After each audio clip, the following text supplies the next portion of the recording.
After watching a few Bali videos where travel vloggers go to the same places and make the same vlogs, you might think you have seen it all. But think again. The excitement and joy we all feel visiting Bali are indescribable. But there is a big difference between someone who just arrived for 2 weeks or someone who lives here for almost a year.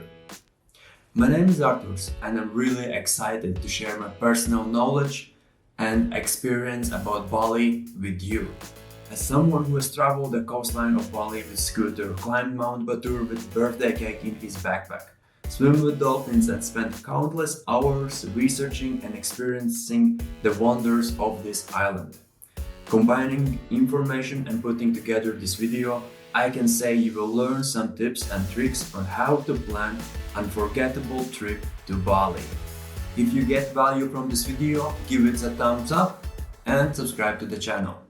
According to the World Tourism Organization, Bali is one of the most visited destinations in Southeast Asia, and it consistently ranks as one of the top tourist destinations in the world.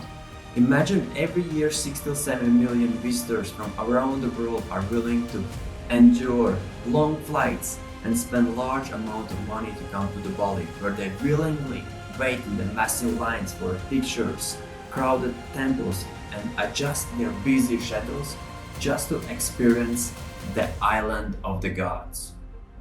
A destination that offers a mix of spirituality, adventure, and relaxation. I understand that you may have a lot of questions, so to guide you through, I will answer the top 10 most asked questions on Google about Bali.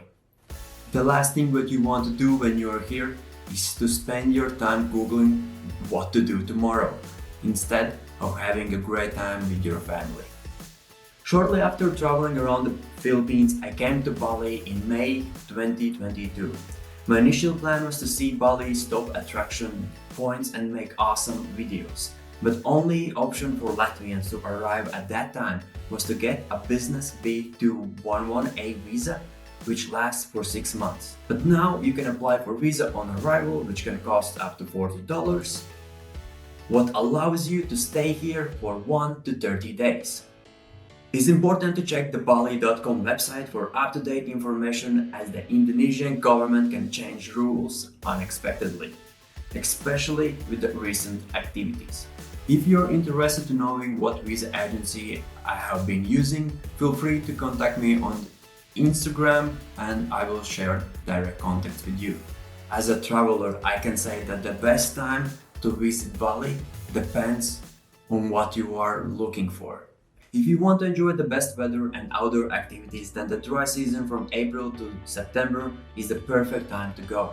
During this time, you can enjoy beautiful beaches and stunning landscapes and indulge in the various outdoor activities. However, keep in mind that this period is also the peak season for tourism, so you can expect more crowds and higher prices during July and August. For instance, I stayed in a lovely place called Rama Guest House, located near the Canggu area.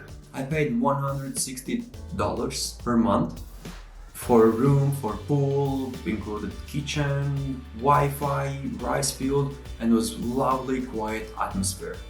However, as more tourists came to Bali, the rent price went up to $500 for the same place. Nothing changed, it was the same deal.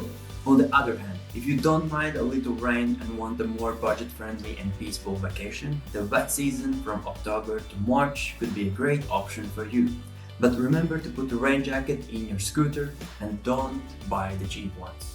If you are a first-timer and planning a trip to Bali, I highly recommend to put aside at least a minimum of 2 weeks, just because you don't want to miss out. Trust me, you don't want to miss out on experiencing the unique Balinese culture and all the wonders this place has to offer. Your holidays will start and end at Denpasar International Airport if you're not coming from Java. I recommend spending the first 2 days relatively close to the airport. Adapt after long flights, and before moving around the island, stay calm and sense the island vibe. Explore South Bali. Uluwatu is considered one of the best areas to stay on your holidays. For the next 6 nights, I highly suggest staying in Ubud, which is in the middle of Bali. It's a fabulous town with the famous locations like the Monkey Forest, the Gunungan Waterfall, and Tegalalang Rice Terrace, and it's perfect for exploring all sides of Bali. You can leave your bags at one location and easily reach every corner of the island within 2 hours. I think this is the perfect plan for those who are here for a small period of time. Otherwise, imagine you need to look for a new taxi for a new place, pack your bags, unpack your bags, look what you're gonna look for the next day. It's like, I think it's too messy.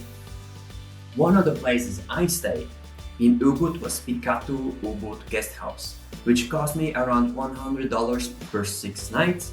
Great value for the money. Another great option is Villas Silas, which starts from $240 for 6 nights and includes breakfast. They do offer an opportunity to experience Bali's famous floating breakfast. Of course, I don't want to miss guiding you because Bali is a tourist paradise. Definitely check out your options in Seminyak, Canggu, or even further inside the island. Bali offers stunning places such as Kasaviyama, Uluman Eka Retreat, Hideout Horizon, Magic Hills, and Kali Villa. It all depends on your budget. No matter where you choose to stay, I highly recommend finding accommodation with a pool. Trust me, it will make your stay in Bali even more enjoyable. Okay, how to get around Bali? So you have several options. A private car with a driver for the day starts from $40 per car. For example, if you're 4 people, each will pay $10, sounds like a good deal. Taxis are widely available in Bali, especially in tourist areas like Kuta and Seminyak. You can easily call a taxi on the street or use apps like Grab or Gojek. Just make sure to agree on the price before getting in, and be aware that some taxi drivers may try to overcharge tourists. Scooter, fast and convenient. Scooter rentals are available starting from $3 to $10 per day, depending on the type of scooter you want. The most common scooter type is NMAX. And here is the pro tip for you. If you're planning to rent a scooter for more than 2 days, feel free to negotiate the price and get the better deal for you. With the wind in your hair and the open road ahead, renting a scooter is a fantastic way to experience Bali's natural beauty up close and personal. I was renting a local scooter for $45 per month, but this is a really good price. If you come here for 2 weeks, I'm not sure you will get it. Usually NMAX costs around $10 per day. If you do not have international B category driving license, I suggest you to focus on personal driver, especially after recent events. Use a helmet and protection glasses, otherwise you will get infection in your eyes as I did. And small Bluetooth headphones. Those who do not have an international license but you have a B category, then you can go to the closest police station and exchange your license for local ones to use during the holidays. Otherwise, you can get in some problems. I have heard a lot of rumors in Bali when policemen are stopping the tourists, they don't have the license, and easiest way for you to get out of the situation is to pay, but you know how it usually ends. You can get into the bigger problems. Cycling is a great way to explore Bali's beautiful scenery and areas. Many bike rental companies offer guided tours and bike rentals. I will tell you what can happen with you in Bali, and then you can decide if it's safe and do you need insurance.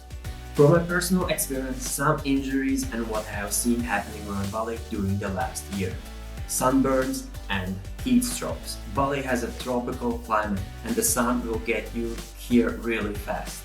30 minutes during a small scooter ride and you are red. Sometimes you can even notice that the locals are using gloves just to protect themselves from the sun. Food poisoning. Here in Bali, we call it Bali belly. It's important to be cautious of what you eat and drink and trust your common sense when choosing restaurants and food vendors.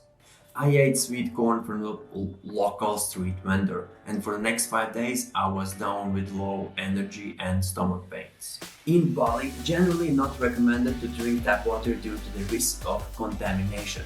This applies to the brushing your teeth with tap water as well. But I use it to brush my teeth anyways, but that's on you. You can consider using bottled or filtered water for brushing your teeth. Motorbikes are a popular way of transportation in Bali, but they can also be dangerous, especially for tourists who are not used to driving on the left side of the road, navigating Bali's crazy traffic. Like any other city in the world, Bali has its fair share of criminal activity. Pickpockets, scammers, and credit card fraudsters are always looking to target unsuspecting tourists. You need to stay aware of your surroundings when paying for items or withdrawing cash from ATMs. Snatch and grab crimes are also relatively common, and some even crazier stories. Tourists deported from Bali over a nude photo on the sacred tree. Another tourist deported from Bali after semi-naked photo on sacred mountain, what goes viral. Indian national dies after slipping off a cliff while posing for a photo. German and Austrian tourists disappear in waves at Diamond Beach. A speedboat full of tourists capsized and sunk in Bali. And all this happened at the beginning of 2023. And of course, Bali locals are fed up with bad tourists. Locals are just asking for a respect, for us to be a better visitors to Bali, to respect their cultural values, traditions, and local wisdom. English is the common third language after Indonesian and Balinese, and the most popular traveler language by far. When visiting larger cities in Bali, you will find that many people working in hotels and guest houses speak English. Don't be afraid to communicate with them even if you don't speak English fluently. Balinese people are known for their kindness and hospitality, and they will try to help you in any situation. If you plan to visit local markets, it's important to know that some sellers may not speak English well. However, they often use calculators to indicate the price, so bargaining is still possible. Don't be shy to negotiate the price. If you are unsure about communicating with locals, you can use the Google Translate talking feature. Record your voice in your native language and it will be translated in Indonesian. This feature can be especially helpful if you're planning to explore the less developed areas of Bali or other islands in the region. The currency used in Bali is the Indonesian rupiah. It's best to have cash on hand as many small businesses and markets do not accept credit cards. You can exchange foreign currency at the airports, banks, or money changers throughout the Bali. However, be sure only use authorized money changers to avoid scams. While tipping is not mandatory, it is appreciated in Bali. In restaurants, a service charge may be included in the bill, but an additional tip of 10% is customary if you receive good service. Bali is a magical island, and one of the things that make it so special is the deep respect and gratitude that the Balinese people have for their culture and traditions. Every day you will see small offerings made of flowers, rice, and incense placed in front of homes, shops, and on the streets. The simple yet powerful ritual is a reminder of the importance of gratitude and respect in daily life. The island is home of thousands of temples, each with its unique ceremonies and rituals. These ceremonies are not just for the show, but are deeply meaningful part of the Balinese way of life. As a visitor, you have the opportunity to observe the ceremonies and gain a deeper understanding of island's rich culture. Balinese dance is another aspect of the island's culture that is sure to inspire visitors. These dances are performed at religious ceremonies, weddings, and festivals, and each dance has its unique costume and moves. Watching these performances is a breathtaking experience and a testament to the creativity and artistic talent of Balinese people. For special occasions such as weddings and ceremonies, the Balinese people often wear traditional clothing.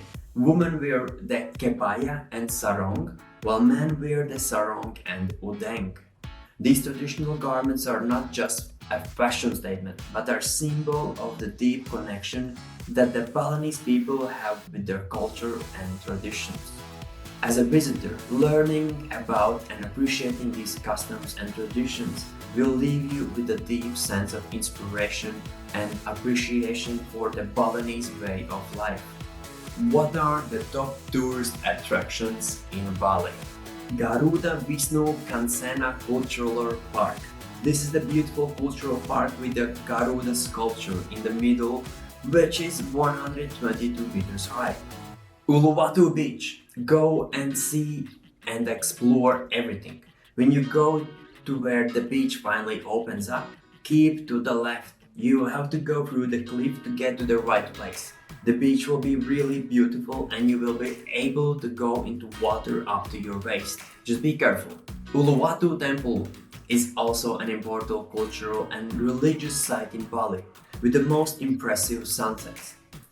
The temple is one of the 6 key temples that are believed to be Bali's spiritual pillars and is dedicated to the spirits of the sea.